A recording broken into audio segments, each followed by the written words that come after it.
যুক্তরাষ্ট্র ও ইসরায়েলকে কোনো পাত্তা না দিয়ে পাল্টা হামলা আরও তীব্র করেছে ইরান। ইরান যেন এবার চরম প্রতিশোধের আগুনে জ্বলছে। ইরানের একের পর এক হামলায় দিশেহারা হয়ে পড়েছে ইসরায়েল। মঙ্গলবার রাতে ইসরায়েলে ক্লাস্টার বোমা হামলা চালিয়েছে ইরান, আর এই হামলার পর ইহুদিদের মধ্যে চরম আতঙ্ক ছড়িয়ে পড়েছে।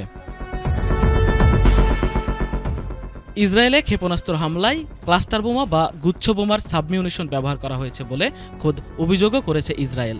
ইসরায়েলি প্রতিরক্ষা বাহিনী আইডিএফ বলেছে, মঙ্গলবার ইসরায়েলের মধ্যাঞ্চলীয় এক এলাকায় ওই বোমা ব্যবহার করা হয়েছে। এতে ওই এলাকায় অনেক মানুষ আহত হয়েছেন, তবে কতজন নিহত হয়েছে সেই খবর এখনও জানায়নি আইডিএফ।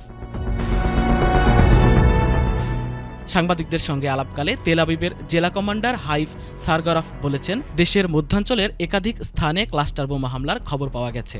হামলায় অনেক আহত এবং বেশ কিছু ক্ষয়ক্ষতির ঘটনা ঘটেছে। তবে হঠাৎ ইসরায়েলে ইরানের এমন ক্লাস্টার বোমা হামলায় অনেকটাই হতবাক হয়ে গেছে দেশটির প্রতিরক্ষা বাহিনী। গত বছরের জুনের যুদ্ধেও ইরান একই ধরনের অস্ত্র ব্যবহার করেছিল বলে জানিয়েছে আইডিএফ। ক্লাস্টার বোমা বহনকারী ক্ষেপণাস্ত্র নিচে নামার সময় এর মূল অংশ কিংবা ওয়ারহেড খুলে যায় এবং প্রায় ৮ কিলোমিটার ব্যাসার্ধের মধ্যে ২০টি ছোট ছোট বোমা ছড়িয়ে দেয়। প্রতিটি ক্ষুদ্র বোমায় ২.৫ কেজি বিস্ফোরক থাকে, আর এ কারণে এবার এই বোমা নিক্ষেপের পরই আবারও আতঙ্ক ছড়িয়ে পড়েছে গোটা ইসরায়েলে। ইরান যুদ্ধবিরতির প্রস্তাব নাকচ করে একাই লড়ে যাচ্ছে।